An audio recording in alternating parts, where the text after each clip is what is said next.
Hey, what's going on, everyone? This is Mitch. Good Tuesday morning to you all. I hope you guys are doing great out there this morning and having a wonderful start to your day. Had a great week out there so far.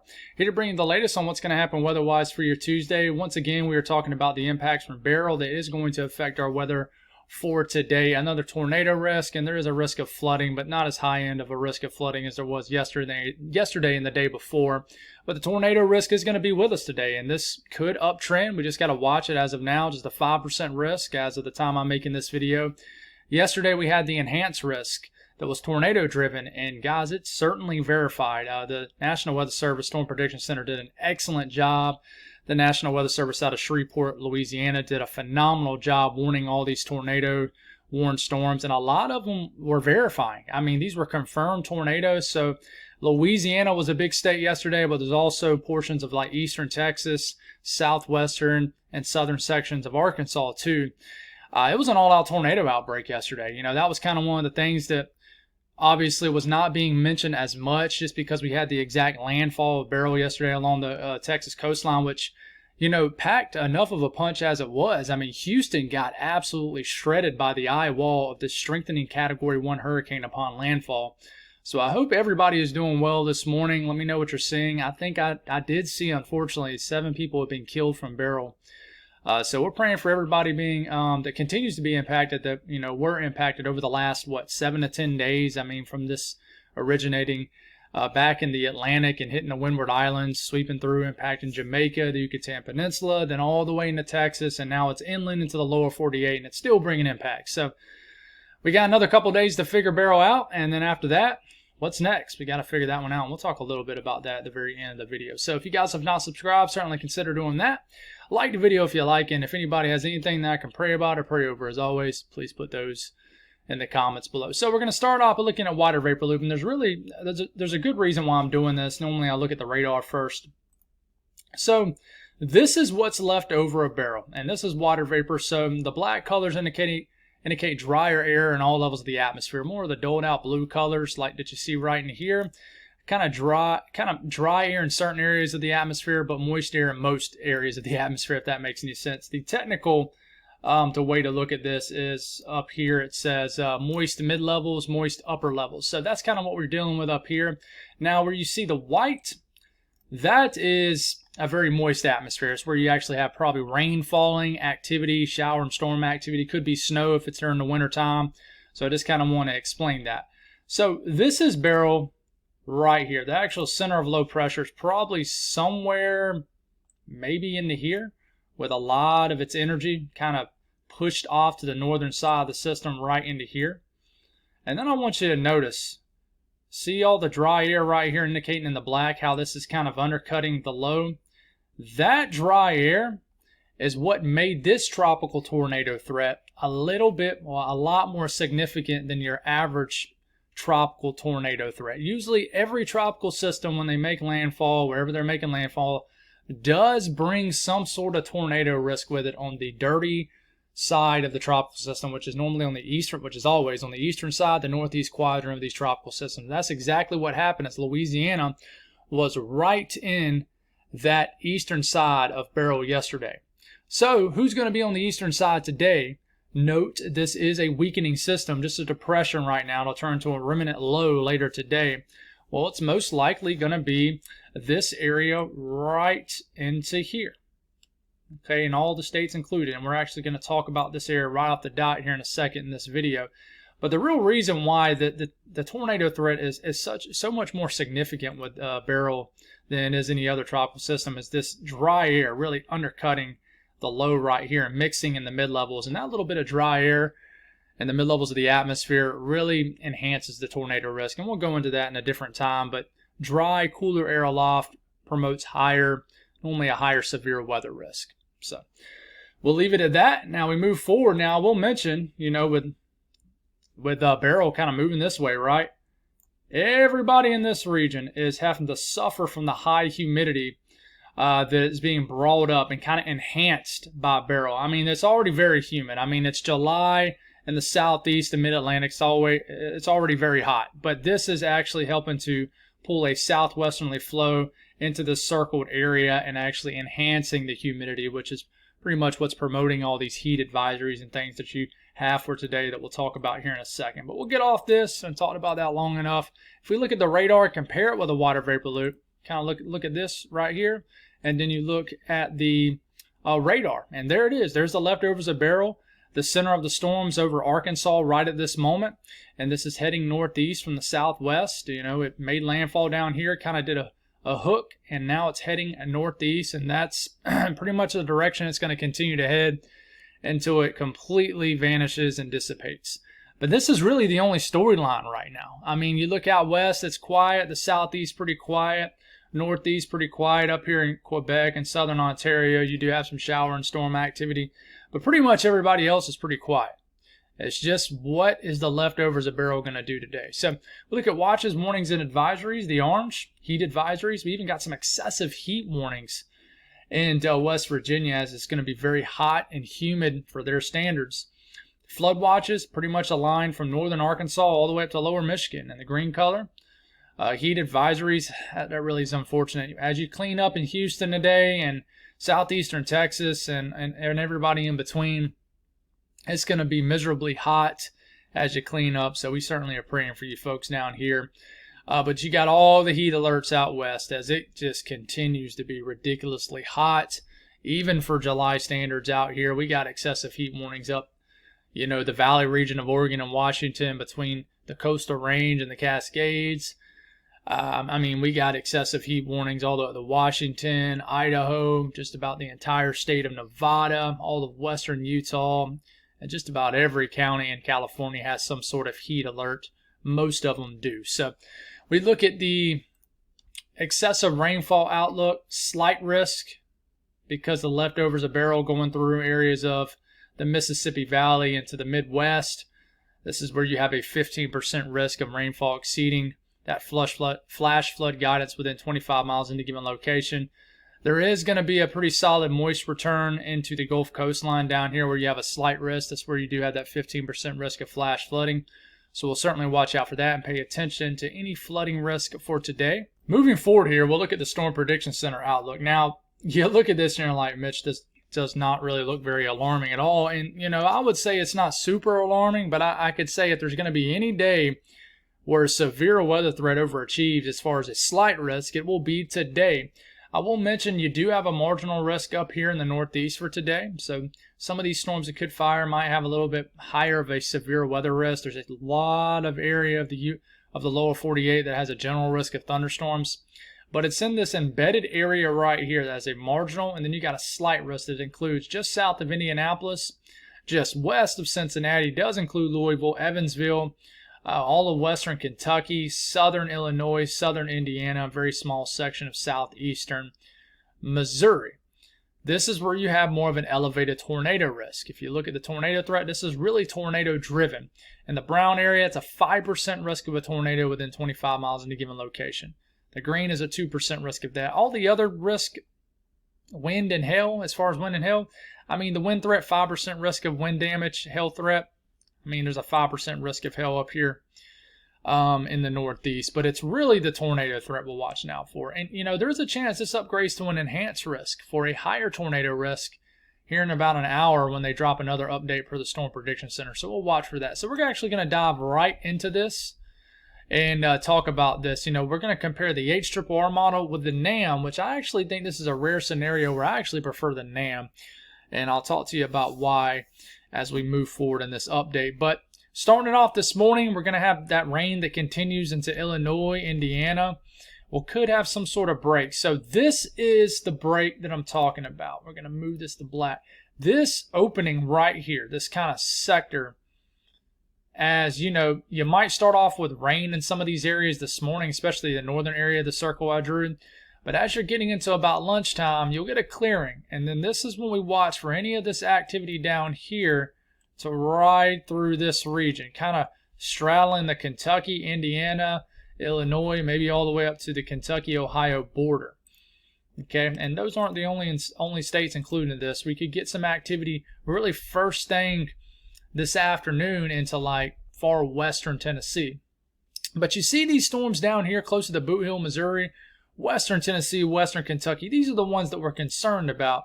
And as they continue, these are kind of, as the atmosphere gets juiced up, this afternoon it begins to warm up. The atmosphere, becomes unstable. And with all the other ingredients kind of in place, you got the low-level jet, and we're going to talk about that here in a second, that's being brought up by Beryl still. Even though it's in more of a weakened state compared to yesterday, it's still there. And this is overlapping a tropical air mass. I mean, it's July mixed with the fact that this has actually got tropical origins with it, because it is, once upon a time, this moisture that you got going over the Midwest, this was a Category 5 hurricane in the Caribbean. It's pretty wild to think about sometimes. But you see these just clusters of reds, even some pinks down here, like southern Illinois, southern Indiana, close to Evansville. This is around 3 o'clock Central Time. You got to watch out for all these storms. It's very important. If you get under a tornado warning today, take it serious, because this will most likely be rain wrapped. If you guys paid attention to any of the storm chasers yesterday, a couple of them got some tornadoes on film, but a lot of these were very rain wrapped, soupy storms. You can't see anything. I actually think there's a chance today they'll be a little bit more discreet. If you look at this looks like more of a kind of discreet setup here. This is around 5 p.m. Storms around Evansville, Carbondale, kind of getting close to a little bit further north, but still well south of Indianapolis. How close will they get to Louisville? These will probably be more so like banding features. They'll be embedded spin-ups. Like on radar, you'll look at these storms, you'll be like, if you are in tune a little bit with the, looking at a tornadic storm on radar, you'll look at it and you'll be like, man, that does not look like a storm that could produce a tornado. But I'm telling you, was it Owensburg, like Mayfield, Paducah, kind of earlier in the afternoon? Look at these storms kind of riding that Kentucky-Indiana line. These will approach the Louisville area. And, we got to watch this storm around Dayton, even though this is a little bit more displaced from the low-level jet right in here. Up here, a little bit further north in Indiana. That's stupid. A little bit further north in Indiana. I'm going to end up doing it again. I can feel it. In Illinois, this is more of just kind of a solid rainfall, like southern sections of lower Michigan, more just a steady rain. Okay, you don't really have an opportunity for the atmosphere to really get unstable up here. But these storms down here, you got to just watch out for these. As we're getting close to 11 p.m., I think the atmosphere kind of relaxes, but you still got to watch out for an evening tornado threat. I do think there'll be a threat potentially into the overnight hours as we're getting into like Ohio, but I really think just with the loss of daytime heating, this really loses its punch because the atmosphere really calms down. But this is moving on out, then it becomes a northeast threat tomorrow. But I'm telling you, if you live in this area right kind of into here today, this is the main threat. I really think we got literally right in that Kentucky state line. That's the area you want to watch out for today. And I think the NAM even shows it I think it shows it even better, to be honest with you, especially when you look at the parameters. It shows a wide open sector here. See this wide open sector right in here? This sector even opens up all the way into Indianapolis. Okay? And then we keep this going, and you just want to watch out for any of these banding features, especially if any storm gets discrete. It really starts to pop off a little bit later today. Like this is around 7 p.m. These storms are still cruising through western Kentucky. You want to watch out for these storms in western Tennessee. I know I ain't mentioning you guys much, but you guys will have a lower end tornado threat down here too. I just think your better kinematics will be to your north. Kinematics meaning your better wind pattern a lot that supports tornadoes. But just this entire region here. Look at these. You got to watch out for these storms in eastern Kentucky, too. I just think you're displaced from the favorable ingredients for tornadoes. Look at this big old supercell it has right here in southern Indiana. You just want to watch all these storms, guys. I think, the timing is going to be tough. I think that early in the afternoon, this is going to originate in the Boot Hill, Missouri, far western Kentucky and Tennessee, extreme southern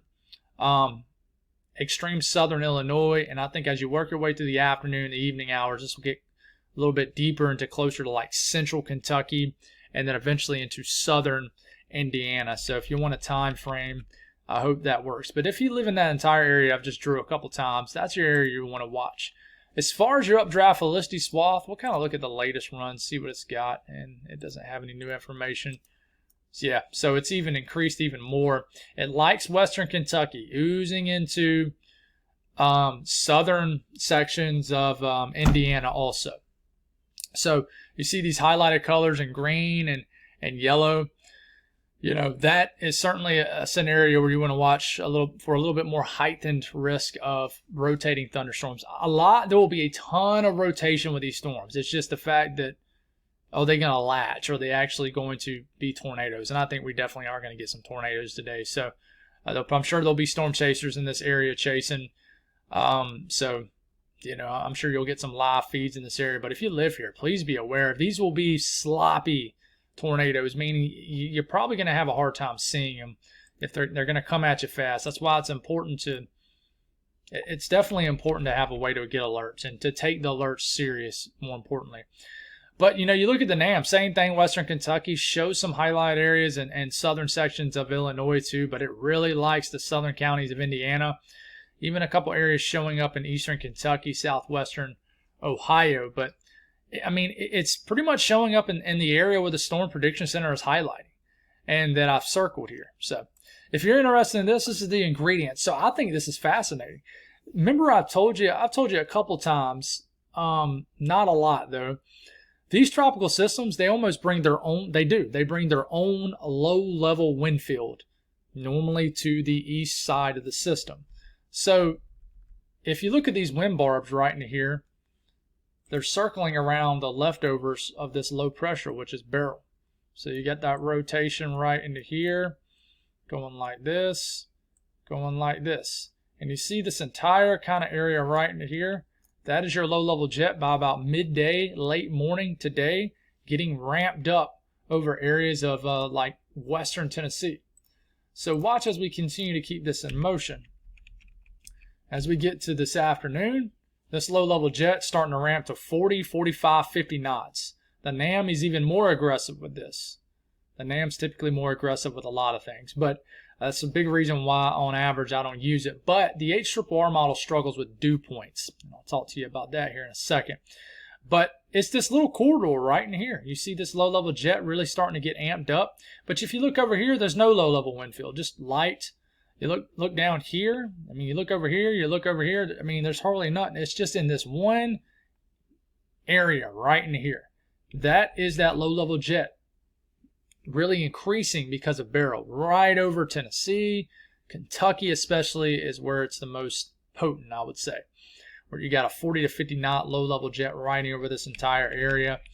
And then, yes, it will ride over Kentucky over in Ohio throughout the overnight hours since tomorrow morning. But remember, you know, if you're worried in Ohio, you know, I wouldn't say there's a zero risk, but most of the energy and the ingredients is moving over this area during the morning hours. So you don't have much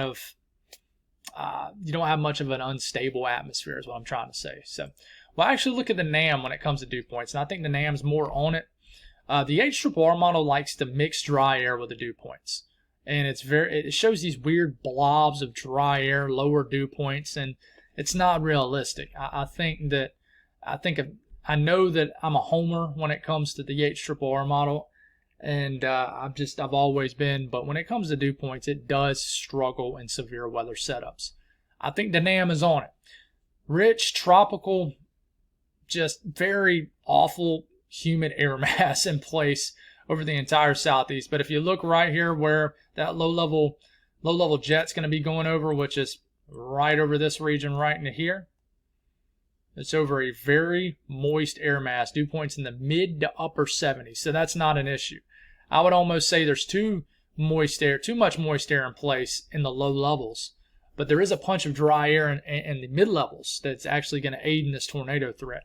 But plenty of moist air right where this low-level jet's going to ride right over. So you definitely can check that off the box as far as ingredients. I mean, it's not even really worth looking at much, to be honest. I mean, with any kind of tropical system, it's going to bring a very moist air mass with it. So, yeah, that's an update on the severe weather threat. Please take this serious if you live up here today. So the rest of the southeast, I do want to mention, if you live in areas of Mississippi and Alabama and the rest of Tennessee, But Alabama especially, take these storms serious too. See how we got some widespread thunderstorms in Alabama today. When you get a little bit further south, I would say it lessens significantly, but take the little bit of a tornado risk you got serious. And if you look at the Storm Prediction Center, they just got a general risk. But I bet you we'll have a couple tornado warnings in Alabama today. I might be wrong. I'm going to be looking out to see if it verifies. But I bet you we'll have a couple tornado warnings. The main low pressures, which is the leftovers of Beryl, is displaced way to the north. But I think you'll have just enough push in the atmosphere for some of these storms to have at least some rotation with them in Alabama. But we'll watch. The further southeast you get, the more you're displaced from that favorable low-level wind field, mid-level wind field. But a lot of thunderstorm activity in Alabama, even Georgia, Florida today along the Gulf coastline could produce some flooding along the Gulf coastline. We get into this evening, things begin to kind of peter out, and we're waking up again tomorrow with just washout conditions along the immediate Gulf coastline. But it looks like things are really starting to quiet down across the southeast, just kind of normal summer flow type stuff. But like I said, if you live in Alabama today, especially the further north you get in Alabama, like almost up into Tennessee, like look at these storms right up in here, just outside of Nashville. You want to watch out for these. The further north you get, any storms that kind of can develop in this region, middle Tennessee and in northern Alabama, I would watch out for a tornado risk. Further south you get, more just tropical downpours and storms. But if you look at the updraft velocity swath in this area today, doesn't indicate much at all. It really don't. But I wouldn't rule out something in this area. But the heat in the Carolinas, Georgia, the Mid-Atlantic, awful today. I mean, I don't think it's going to beat like last Friday, which was awfully hot. But your heat indices will be touching 110 in certain areas. Your air temperatures will probably be in the mid-90s. But your dew points are probably going to be in the mid to upper 70s. Your heat index is going to be well over 100 in West Virginia. Between the Cumberland Plateau and the Appalachian Mountains, it's going to be hot. Atlanta hot. Columbia, South Carolina might hit a heat index of 110. But certainly some brutally hot temperatures. Just want to mention that. But it's been a pretty hot summer across the southeast. We got a break the last couple summers, but now we're getting a taste of what you folks over the southern plains have been dealing with for the last couple summers. Today in the northeast, for the most part, it's quiet. We just got to watch out for some strong to severe storms in Vermont, New Hampshire, and southern Maine. And they could form in Massachusetts later this evening, kind of could drift. But these storms could pack a punch. Don't ignore this little severe weather threat today in the northeast. If you live in Vermont, New Hampshire, southern Maine, all the way down to Mass. I don't know if they'll get all the way down to Connecticut, but they could. This will be, definitely a hefty severe weather threat today for you guys as standards. So don't let these storms catch you by surprise. Some hail, some gusty winds. Can't rule out a tornado. We could get some storms also in Quebec and Ontario ahead of the remnants of Beryl that's on the way. But then it'll quiet on down. Might be some leftover shower activity. And then we got to watch tomorrow. The main push of rain is already pushing through southern Ontario tomorrow morning. Waking up to a soggy start probably in Toronto. The rain's just starting to move into Buffalo. And then we got to watch another sector that's going to open up tomorrow in the northeast, somewhere into this region. Okay, we just got to watch. This is where a tornado threat will get going tomorrow that we need to figure out here in the next video. The south central U.S., we say farewell to Beryl. We can start to clean up, but you could deal with some showers and storms right where Beryl made landfall yesterday morning. It's going to be hot and humid. You're actually probably going to be hoping for these showers to cool you off as you're doing recovery efforts. But pop-up downpours down here in southern Texas. You keep this going. Could get some energy flying southeast into northeast New Mexico. Could get some shower activity in southern sections of New Mexico also. And then things simmer on down after we get into the overnight hours. We're just going to wake up to some soggy conditions in southeast Louisiana. Maybe some shower activity in the panhandle of Oklahoma and Texas. So the north central U.S., just like I said, I don't think we'll get any severe weather. Just widespread rains for like central to northern Illinois. This will get all the way up into Detroit, southern lower Michigan. Could get some storms developing on the back half of Beryl and northern Missouri. Pop-up activity in Minnesota, Iowa. Widespread rains, like I said, in the northern half of Illinois, northern Indiana.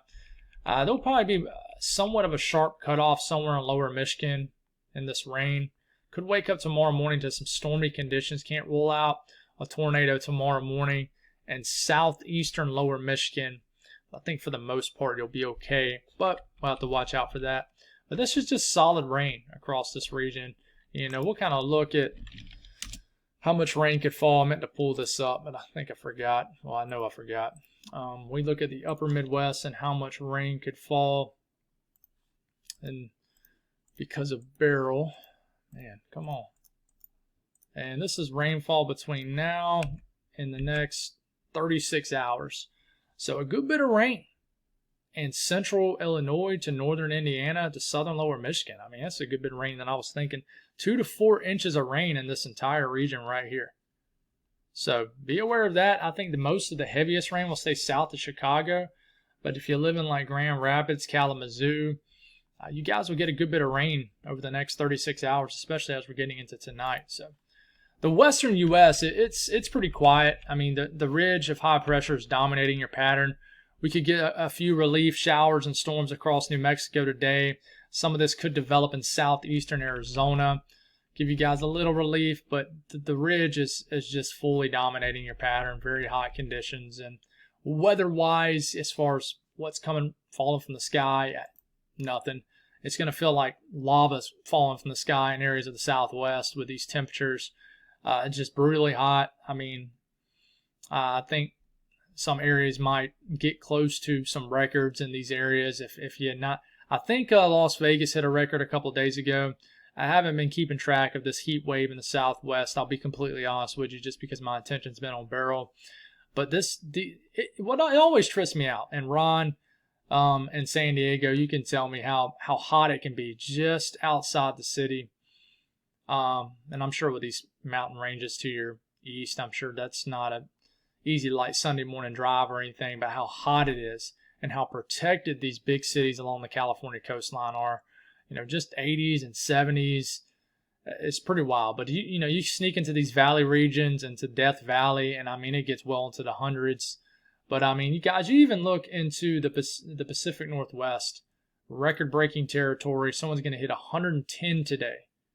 These are actual air temperatures in the lower elevations of Washington here.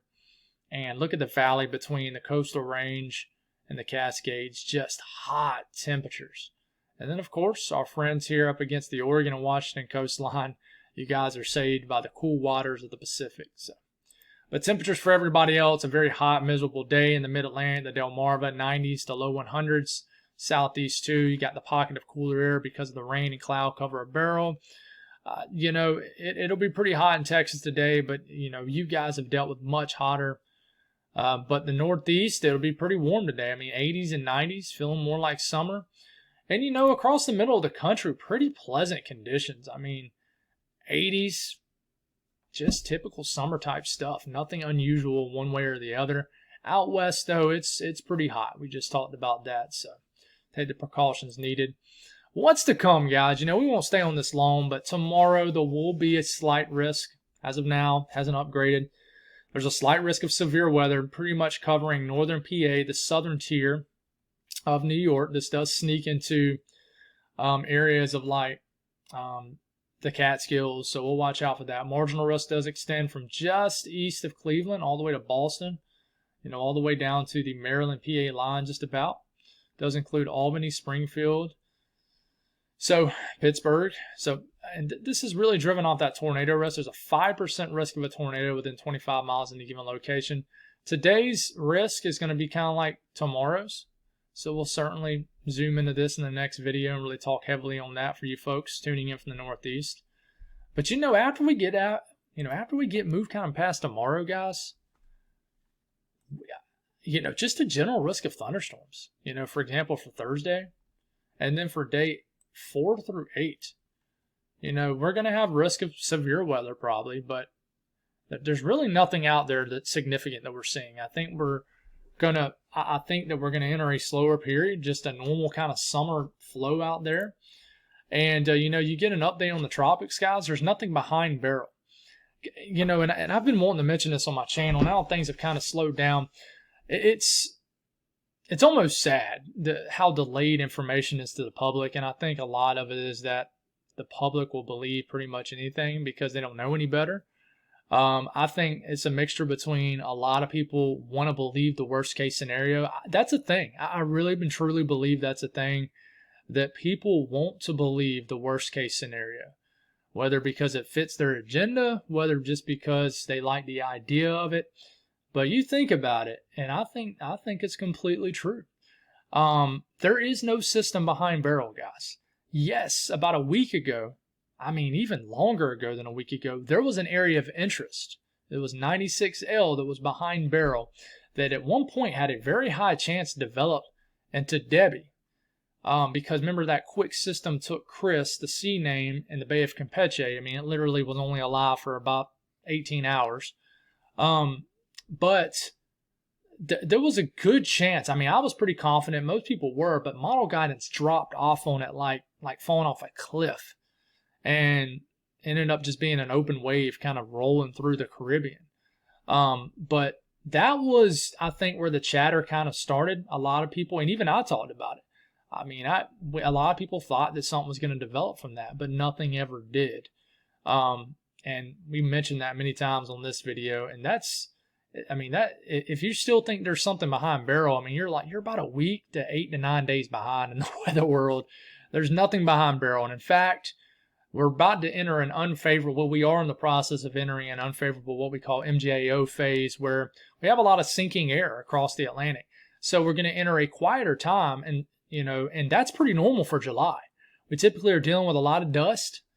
Dust did not impact Beryl because it was such a compact system, and the upper level pattern was very healthy. We talked about that when we were breaking down Beryl, the early life of Beryl, but there's nothing behind Beryl, and there's really nothing to talk about in the tropics right now. But folks, when I tell you, I think that things are going to pick up at the end of July, beginning of August, I believe it. I think that there is a potential that when we start talking about the tropics again, we might not stop for at least a month, maybe 2 months. Now, do I think from August 1st to September 30th, it's going to be nonstop? I don't think that. I think we're going to get little lulls and little breaks. But I think that there's a much more active period coming. So just want to thank y'all for all the support that I've had over the last 10 days. I'm going to do a little video. Normally I do a video at the end of a month or right at the beginning of a month, and I missed this just because it's been so active. But just sharing my appreciation, kind of getting personal with you guys and all that good stuff that I like to do. So love you all. Appreciate y'all. Y'all stay safe for this tornado threat today, and I'll talk to you again tomorrow morning.